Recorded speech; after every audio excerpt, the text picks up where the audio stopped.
Welcome back to another Agency Connect 101. We have Judi Hays here, who has written the book on LinkedIn strategy. I'm very excited to have you here. I'm Sunir Shah, president of the Cloud Software Association and CEO of AppBind. I'm all about getting that digital under control so your agency gets under control. Judi has figured it out after many years consulting how to do it right. And you can tell us all about your book and yourself, Judi. You're one of the experts. Oh my gosh, Yeah, you I really did. put me on a I'm pedestal trying there. messing with you. Well, and I appreciate this opportunity. And we met online, so one of these days we'll meet in the flesh, IRL, as we say. Yeah, it's funny working with a platform like LinkedIn. I started out in marketing, and then I got into digital, and then I got into social, and then I just really honed in on LinkedIn because it really is the definitive B2B platform. But the challenge is that trying to help others really embrace the platform, because there's so many people that know they need to use it, but they don't know what the heck to do. And you may just see a couple of players on LinkedIn that are really crushing it, but then there's others like, oh yeah, I need to be on LinkedIn, and then you look at their profile and they've got like their picture from 20 years ago, or something like that. So what I did was I put together my methodology in a book, and it's hopefully a quick read, but basically it's built on three principles, and they all work together. Okay, so if you can imagine, you're putting your bum on a stool, right? The stool's got three legs, and it needs these three legs to function as a stool. Otherwise, you wind up, falling backwards. The first one, and if I'm talking too fast, tell me, okay? Because I have a lot of coffee. But the first one is called Elevate. And Elevate is really the premise of dressing up for the party. I want to elevate your brand. I want to elevate your presence. I want to elevate your experience. Okay. So when you look at how you're presenting yourself, that's the first component. The second component is expand. And expand is really where, now that you're dressed for this party, you're going to have people that you're going to invite to the party. So how do you find these people? How do you network with people? Have you looked at your existing network? There's so many great things in your existing network. I'd say probably a majority of my clients have closed a deal just engaging with their existing network. Powerful. And the third part of the equation is engage. So again, if we're back to the virtual event, engage is the food that's served. So you got the people there, you're all dressed up, and now you got the food and the wine. And I'll just give you a shout out, Sunir. You're the one that sent that wonderful Yeah, I'm bottle of open bar as a wine service. when we did Now our. I'm gonna go virtual. The engagement part is where people get loose and they talk and they have fun and they get to know each other. And that's the part that not everyone has the comfort level to do it on LinkedIn. So again, it's those three parts that really make the experience beneficial. So what I do with the companies that I work with, and I work exclusively in the B2B space, mainly for professional service companies that are selling a high ticket. Okay, so it's at least 5 figures, 6 figures plus, high trust professional service. Okay, so it could be a technology like a transportation management technology, it could be a physical security surveillance system, it could be all kinds of things that fit into that CPA platform. So we use LinkedIn not to sell, contrary to what I just said. We use it to find, because again, it's a robust database, really robust. And if you know how to do Boolean strings and things like that, you can make that platform sing. So we use it to find our ideal prospects, and then we look for signals to engage with them. So, we have the elevate because we've dressed up, so we're meeting these people, and now we're looking to expand. We're bringing them into our network, and now we're engaging with them. So, is that more than you ever wanted to know No, about I LinkedIn? want to know more. Please. There's so much I want to know. First, where's the book? You have two copies behind you. Flog your book.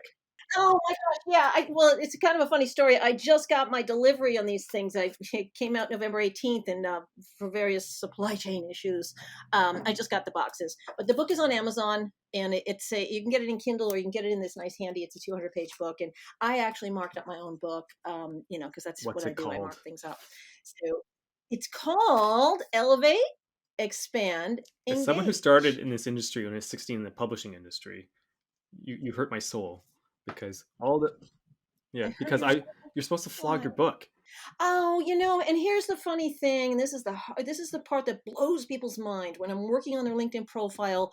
They want to talk about themselves, but it's me, and I'm wonderful, and I did this, and I went here, and I got all these degrees, and it's like, you know what, You should dude, talk about nobody me. I'm cares. more I interesting. don't like talking about myself.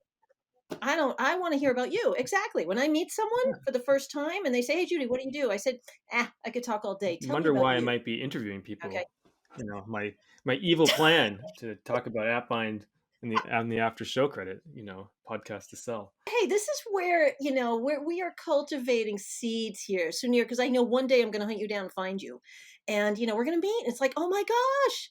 And there'll be hugs and there'll be There'll be laugh and it'll be drinks. like, Let's oh be my clear. gosh, how That's my are you? brand. Open bars of And of course service. there'll be Yeah. drinks. That'll be wine. There's always The wine. the no, I mean this is what it's about. Like why did I reach out to you? Because yes, I have something to flog. Why else would I be doing work? Otherwise, there'd be other things to do. But the story that you are telling is a story that I'm working on, and you're working on, and other people who are way behind us, who are anxious, worried.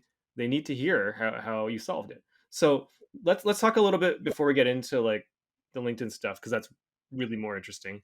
Mhm. For we're doing you before you wrote a book, you were a consultant, and I think you're still doing inbound pipeline management consulting. Yeah, I've always been in marketing. I started out 100 years ago, before you were even born, at an agency called Rap Collins in New York City. It's a Oh yeah. direct response agency, and I learned direct response marketing, which was the stepchild, or the great grandchild Yep. of today's digital target marketing, right?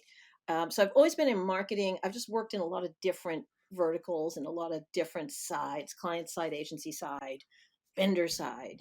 I've tried them all, and wound up realizing that I'm genetically unemployable, and so I work for myself. So it's the best. My bosses, who I'm accountable to, besides my two dogs, are my clients. Hmm. They're my bosses. That's who I am accountable to, and it's a great thing.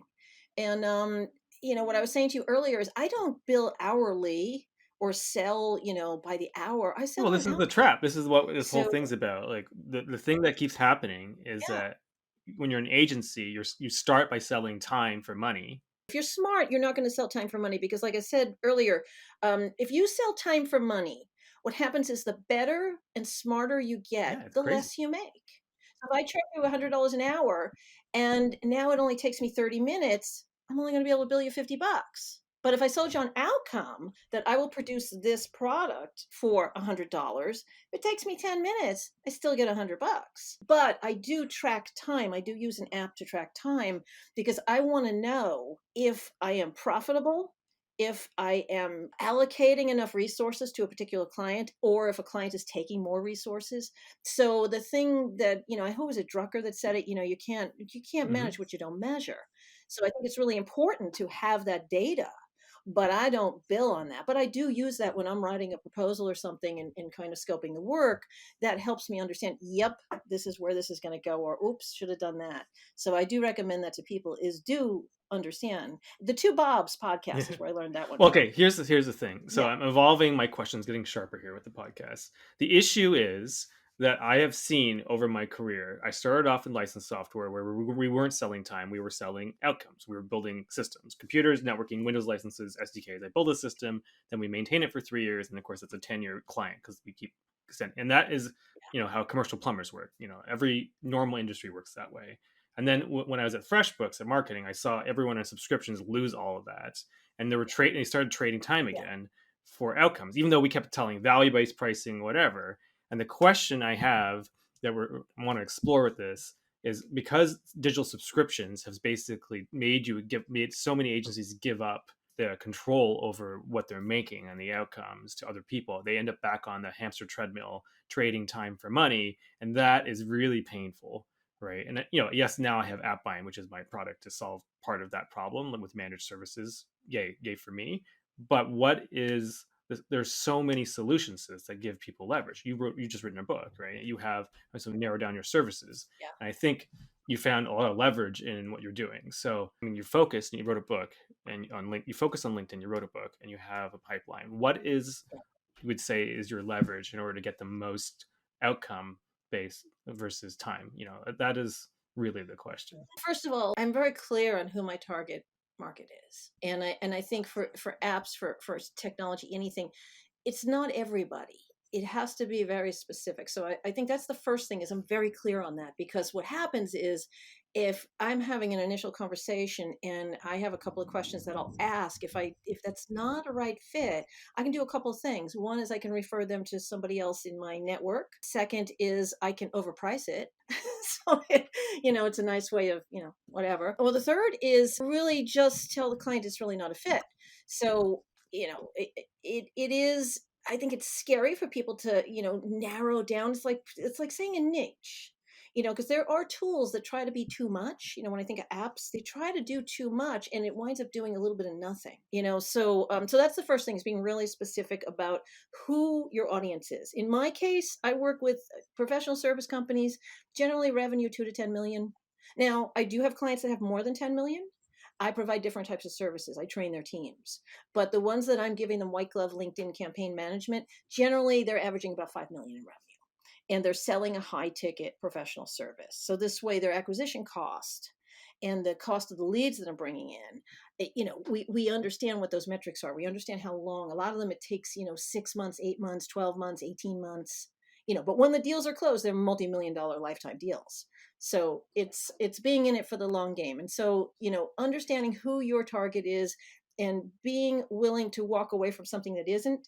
I don't know if a software company can do something like that, because you're selling, in a sense, a commodity. So you want to position it to the people that are buying it, how this is different. How will it make my life better? What is my desired end state? I'll tell you what, somebody could make a lot of money is if you could figure out a CRM that plays nicely with LinkedIn, because I don't know any of them that do. HubSpot does not, Salesforce does not, less annoying CRM does not, Pipedrive does not. Nothing can come out of LinkedIn easily.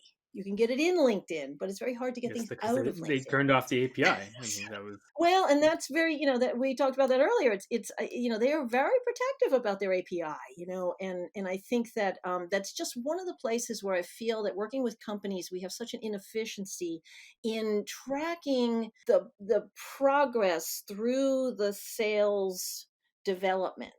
So when it's first made aware, you're first made aware of a lead, and then you kind of vet that lead and you want to put them into a nurturing system, not annoying emails, but in a way on LinkedIn, and then to the point where they have a problem, you have a solution. So do you have a Let's have a relationship, a dance. partner, like a actual relationship with the company of LinkedIn, or are you just living on their platform? I use the tool. It's a tool. To me, that's the technology that I use. That's my main technology, is LinkedIn. It's a Sure. rented platform. It's one of the And do you tools have that I use. and so do you have a Uh, tech stack to manage it, or are you it's all manual? Like how like it's because it's just CRM. I have a couple of tools that work. I mean, I have there's an analytics tool that I use. Everything, you have to be really careful about the terms of service of LinkedIn, and they will suspend you in a moment. And none of us can afford to get suspended. So and that is a serious thing. When you get put in LinkedIn jail, we just had a talk about that this morning on the Abound social mastermind group that I'm in. It's not a fun thing, and people do get put in jail, even good people. So the other stack that I use is I use a Hmm. content management tool. So that's mainly to help my client have visibility, and we plan a content calendar. Another tool that I'll use is for like recording meetings or preparing content. Canva was one I mentioned to you. I love that tool. It's easy to share. We can create branded guidelines, things like that. So those are they're not so much automation, because with LinkedIn, it's harder to automate. Now, I do run automation through like platforms like Hmm. Twitter. I have automated posts that are posted 6, 10 times a day, whatever, retweeting, sending responses, blah, blah, blah. That's fine, because you're not violating any terms of service. LinkedIn is you got to tread lightly. You really got to tread lightly. So I use a tool called Monday.com. I think you heard of that. I use Slack. But I got to tell you, every client has a different communication tool. Drives me bonkers. We use Basecamp. We're on Asana. We're on Slack. We're on Trello. I mean, it's like, oh my gosh, it's just crazy. Yes, everyone asks me, are you okay with Asana? I'm like, I don't even care anymore. I use Google Spreadsheets and Google Docs. I use Google all the time, but now all my clients are moving over to Microsoft. Yeah, It's now it's problems. maddening. Okay, so here's the question. So part of your job as a digital agency, or right, is to make the crazy, chaotic digital universe, bring it under control, deliver a result for a client. That's basically your job. LinkedIn is chaos because they keep fighting you. the ability to get it under control, and yet you've done it. How do you manage a client project so you're not like burning time? Are you posting manually, or you have people manually running it, or you have any automations? Like, I pulled back on the content. There's one client was posting like 3 times a day, and when I looked at the metrics, I said, "You know what? You're suppressing your reach." In fact, the algorithm was working in reverse. It was pushing it back. And so what I do with a new client is we'll post once a week on their main profile and once a week on the company page, and then we'll start to look for opportunities for engagement. So I'd say a majority of it is done manually. For tagging and adding some kind, if you upload a doc, you can't do that through the platform. You can't upload native video, so LinkedIn has made it really hard. And if you're running it through a third party, it can tell. And sometimes you see the short code there. And so, again, the algorithm is looking at that and it's suppressing it. So I'm looking more for very unique one-on-one engagement. The best thing that I can do on LinkedIn is when I run a poll. You've seen polls on LinkedIn, yeah, right? They're so annoying because there's so many of them. I approach it totally different. I'll have done the exercise with a client to figure out their pain. What are the problems? What are the really deep problems that you are solving? And then we'll come up with some really good questions, and we'll run polls based on that. And then we'll create content based on the results of the poll. And then we'll use that insight to go back out and share to our target audience. So again, that's all manual. It's very, very manual, but I am using tools along the way to create the different pieces of that engagement. But it's not given the LinkedIn parameters, I guess you could call it. I have not found a way to automate it without it coming across like, oh, they're just pushing this stuff out. Look, and there's no engagement. yeah. I mean, that feels So, very yeah. much like. I mean, LinkedIn has basically forced everyone into a like an artisanal bakery. You're basically making a wedding cake every time. And it's like I you know how to love make a that. It's cake, hard. but then you have to make it special every single time, right? And it is Oh, yeah, that so. was a great one. So, Sunir, I so love you that. have like some processes in the back of the kitchen, right? You because obviously you have tools like you have Canva, you have the fondant icing machine, whatever it is, but Yeah. you still have to do Yeah. use time. I have frameworks. Okay. I've Yeah. created frameworks. Like I have, I don't use scripts, but I have what I would call prompts. So, and I don't scrape data because you can get in trouble with scraping data, meaning that you could scrape the wrong thing. Like how many times have you gotten something in your inbox that said, oh, I see you're in custom bakery, and we'd like to, whatever, refer people. It's like, where do you see that on my profile? When you're using the bots that are scraping stuff, it can damage your brand so easily because on LinkedIn, your face is attached with your outreach. So it's not as anonymous on some of the other platforms. You can have, like we talked about these pseudo personalities. On LinkedIn, it's you. It should be you. Yeah. Although I got to tell you this, and I'm going to say this to the guys listening to this, there are a lot of what we would call fake profiles on LinkedIn that have these really beautiful women as the profile picture, and they reach out to different people. And it's interesting that if you actually look at those profiles and look at their experience and look at some of the common telltale signs, they have fake profiles. And you say, well, why are they doing that? Well, once you're connected, you get access to my network. You get to see things on my profile if I haven't shut down my settings, identity theft, all kinds of things. So be careful of pretty faces. It's not always what you think.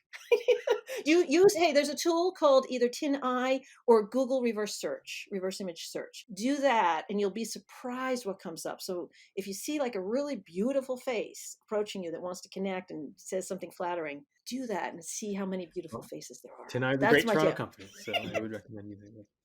The okay, well, catfishing aside, like Nice. LinkedIn is so valuable, but so antagonistic to data scraping. And we all know they turn off the API. We know they lost the lawsuit. It doesn't make a difference. It doesn't matter. They're very, very useful, and no one's going to piss them off if they can avoid it. Is there a comparable example that's a much better experience, has been a much better ecosystem for you to turn into some kind of repeatable process? You mentioned Twitter, but I don't know if there's other platforms that are better than LinkedIn. I spend some time on Instagram, I say personally, because it's where I live, my dogs, and what I eat, right? And that has been another challenging app because you have to do it on your phone, and I'm not a good two-finger texter. But I've noticed that there's some tools now that you can use to make that engagement, a little bit more streamlined. And I think that there are a couple of platforms that you can do that with, but I would say this, let me just throw this out there. Yes, LinkedIn is great. Use LinkedIn to find your ideal targets, okay? Work real hard to get them off of LinkedIn. Make that your end game. Let's get off of LinkedIn like we are here and have a conversation. Okay? Because at that point, then you can use some of the automated tools. You can have a really cool newsletter strategy. You can have a really great website that you've optimized, and there's a lot of value there. You can have live events, YouTube, whatever. But once you get people off of LinkedIn and onto your owned media versus rented media, okay, because social media is really rented Yeah. no matter how you look at it. Your owned media is your email list, it's your website, it's anything that you own and control. Your podcast is owned media. Okay. Then there's earned media, which is where you have it amplified through press and the media and stuff like that. And then there's paid media. So my goal is really to get people off of LinkedIn that And might are come you from. also managing the rest of the funnel? So they get off the site, you Yes. email mark. So what do you use for that?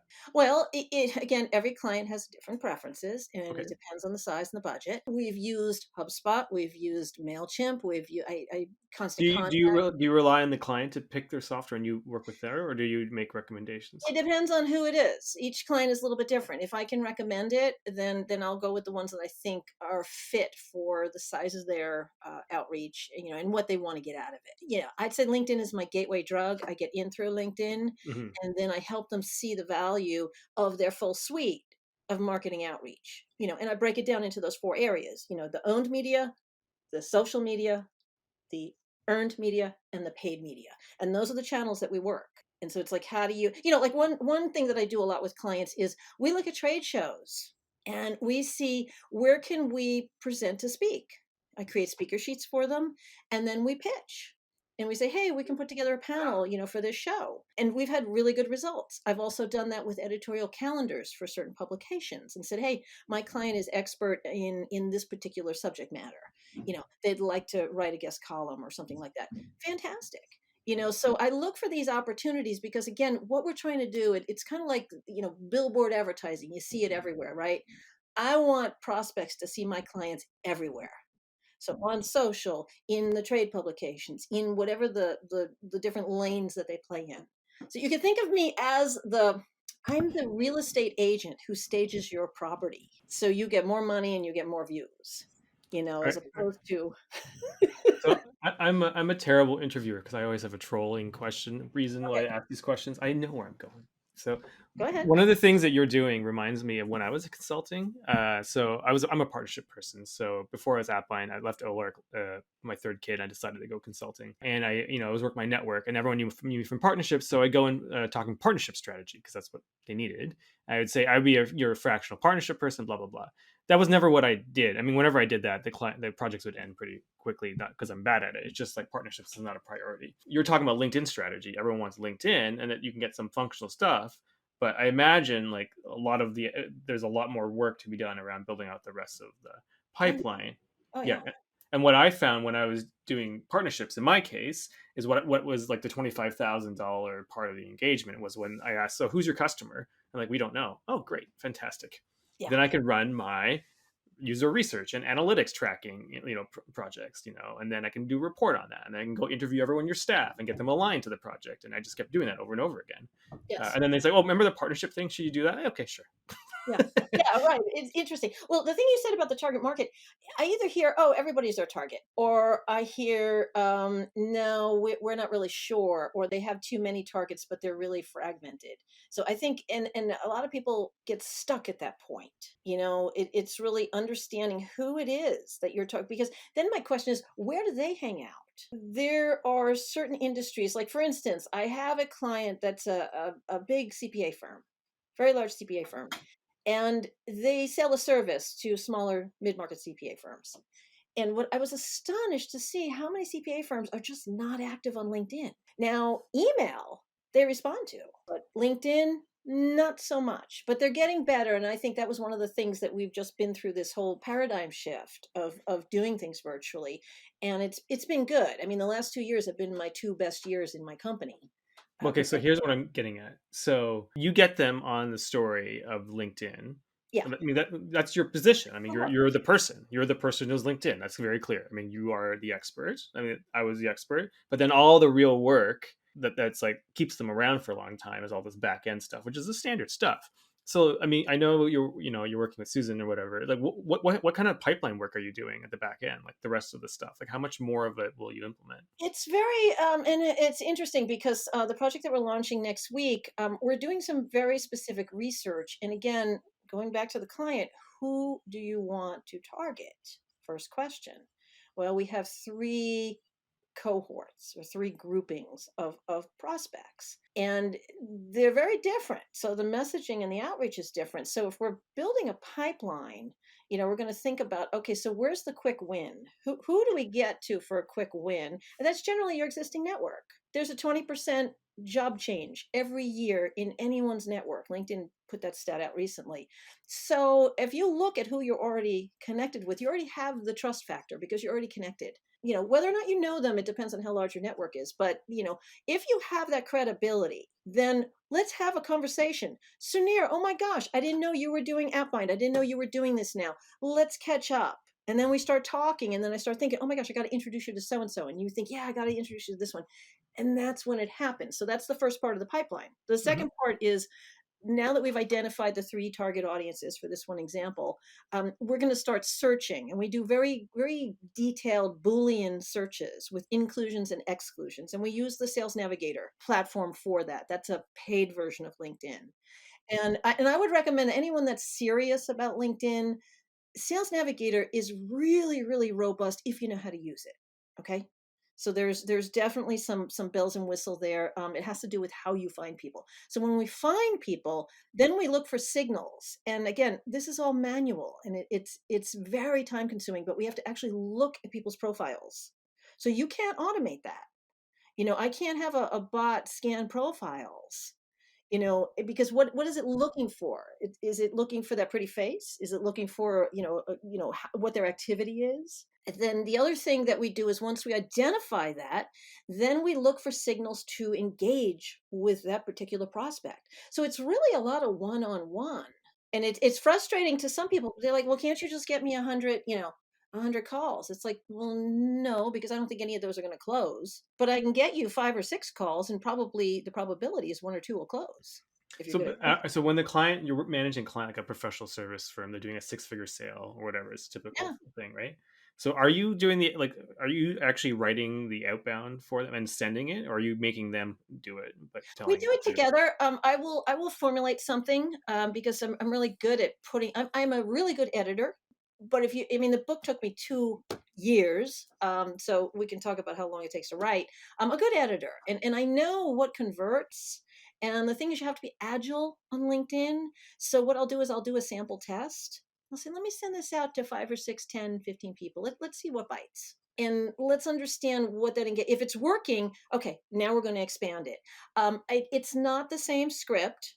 It's going to be customized to that person that's receiving it. And there's going to be something that a human finds on their profile that we're going to customize it. But we have a process that will work them through. Now, if we have a podcast, that's an easy message like, hey, Sunir, I saw that you're doing da da da. I'd love to have you on my show. Wow. You're going to get probably a 40-50% conversion on that if you target it right. Or let's say that I, as a company, have a lot of insights because I talk to all your competitors. So I'd love to give you an executive briefing. Are you interested? Oh my gosh, yes. Let's chat. So again, as long as you don't deceive people and then go into your sales pitch, because you don't have to sell by selling, you can sell by educating. Education, and provide, like, help me be a better buyer of your service. Teach me what it is. How do I find the right tech I stack? guess what I'm getting at here, because you Yeah. mentioned it, given what I'm talking, the audience here is the Cloud Software Association. So the SaaS companies want to understand also how to work with companies like yourselves. You said part of it is getting them off LinkedIn onto your own media and then getting them into a separate communications flow. Are you managing that as Yes. well? And then like how much of that do you actually implement? Well, here's the thing. The clients, and like I said, each one seems to have a different CRM. I'm not given visibility into all of their CRMs. Okay. And that's for a variety of reasons. Sometimes it gets out of scope. Sometimes it's just because it's a mess.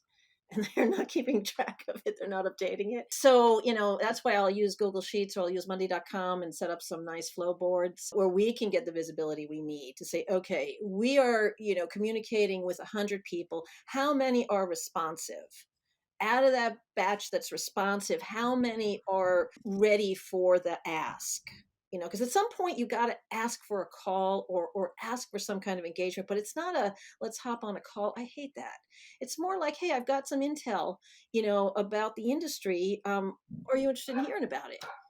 Or the podcast, or I'm writing a book, would love to interview you. You're an expert. I think stroking ego goes a long way. Again, as long as you're sincere, don't do a bait and switch. Don't do that. I had somebody reach out to me. I know he used automation because my first name is lowercase j, right? So that's my telltale. You can't get around that if you're automating. And so I called him on it and he says, oh, yeah, whatever. So I said, all right, look, I'll connect with you. You got to promise me, though, you're not going to pitch me. No slap pitching. He said, oh, no. Okay, cool. Couple of weeks went by. Then I get a message from whoever his admin or somebody is, and said, hi, this is Sally. And she's writing to me in his account. Number one mistake, red flag. We have this blah, blah, blah, something that has nothing to do with me. Not even remotely interested. I couldn't even refer to anybody. Obviously, I didn't look at my profile. And then it had all these links and all this crap, spam. Okay. And so what I did was I wrote back and I screenshot where he said no spam, no sales pitching. And I circled it and I said, you just broke a trust. You just broke a trust. And that's what happens. People are just looking for, that quick fix. You really are in danger of damaging your brand by doing that. So you have to slow down to hurry up the outcome. So there are part of this. The point of this exercise is to show to people who don't understand how agencies operate what you're doing. Yeah. And like the last question, which we'll get to in a second, is someone want to reach out to you. Well, I was going to ask you if there's a partner, if someone wants to be a software partner of yours, like a software company. Yeah. How would they communicate with you? But like, when do you actually need a software partner? Is actually Well, I'll tell you what, we just did this yesterday. We had to get remote access because here's the thing about LinkedIn is that it can detect multiple IPs from different locations, right? So yes. technically, you really shouldn't be all over the place and you shouldn't have multiple people logging in. So we had to set up a server that's centrally located. And we had to work with a couple of tech companies that were fabulous. I'll tell you what, the chat, not having a bot chatting with you, but like a real live human, invaluable. So if you're a tech company and you're providing a complex service like that, have educated people on your chat because this guy, his name was Jeff, he was golden. I said, Jeff, I love you. He solved the problem. And he also made a $400 sale in the process. We wound up paying for the software for the year. And, it was a really great experience, but it took us 2 hours. And we were calling in from 3 different countries, 4 different locations, Germany, Costa Rica, California, New York, and somewhere in the Chicago area, all calling into this call. So we were all trying to get visibility into one screen on the server to access an account. And it was frustrating, but we all left happy. And it was because the cloud service provider and the technologies that we were using had really good people on their side that they could walk us through it, and they were available. They were responsive. They were knowledgeable. So I'd say 5 stars in my book. I'll write them a great review. Highly recommend them. And it's Splashtop is the company I'm talking about. I don't know if you heard about them. No. I Splashtop. imagine, they're a virtual machine. Phenomenal. Yeah. Kudos to Splashtop because my hair is gray, but they made it a little less gray. Would you now use them for your future clients? Now that you use them once? Absolutely. Because we need that kind of environment set up because we have, my team is remote. We're all over the place. And yeah, we have to have it that way because we can't get flagged every time we log into an account. And everyone's logging in for a different reason. I'm logging in to look at some of the key metrics. Somebody may be logging in to process the invitation. Somebody may be logging in to share content, but it has to be one central hub and it has to be highly controlled and secure. So yeah, Splashtop, man, they just really saved the day. Do you have any other partners like that?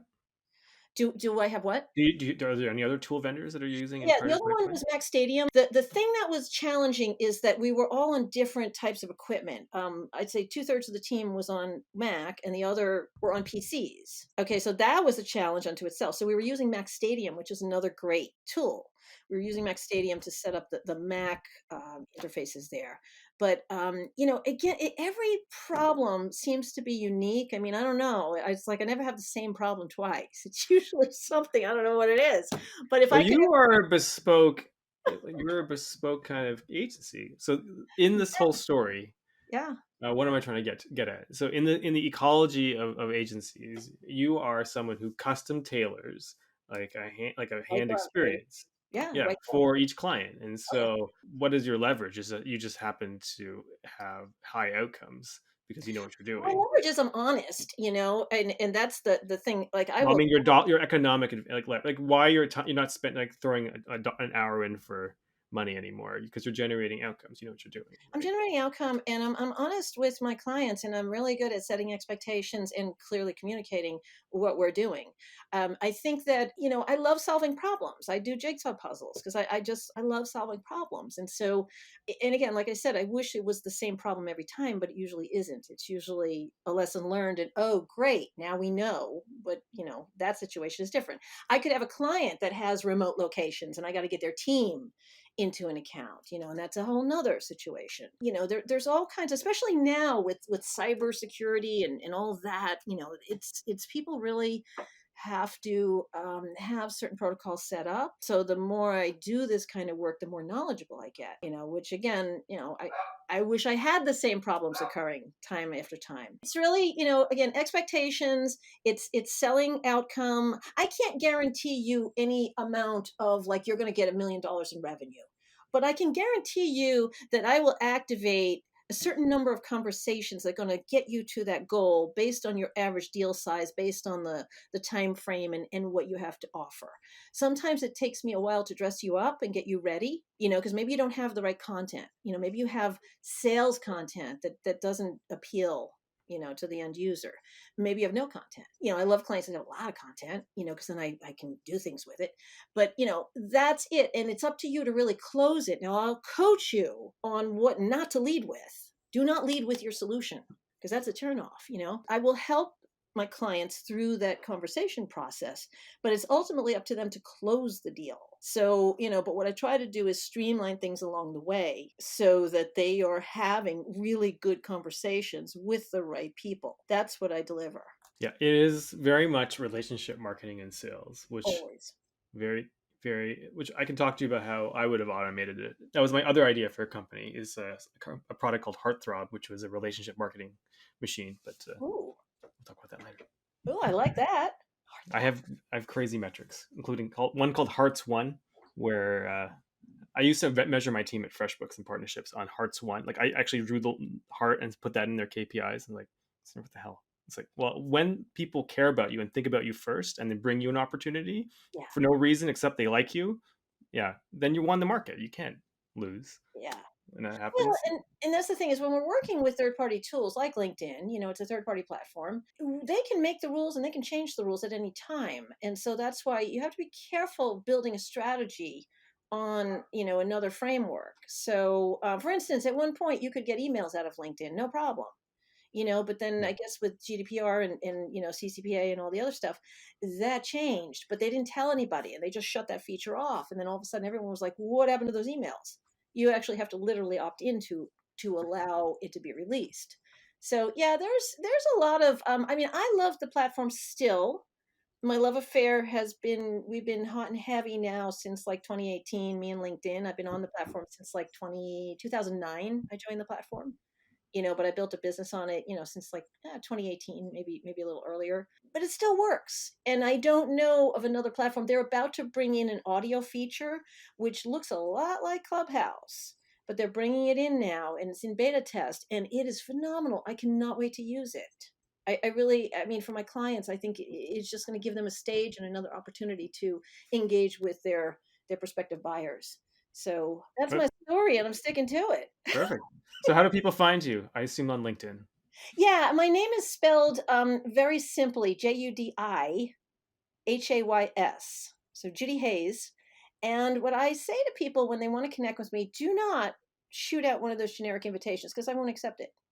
So just tell me that you heard me here. Tell me why we should connect. And I love people. I love to connect. And if you'd like a copy, a free chapter from my book, It's on my website, judihays.com. So judihays.com, and you can download a free chapter. And the book is also on Amazon. And what else? Yeah, let's connect on LinkedIn. That's why I always tell people, they'll reach out to me like on my website. No, I want to talk to you. It's like, let's connect on LinkedIn because I want to look at their presence on LinkedIn. And then we start from there, and see where it goes.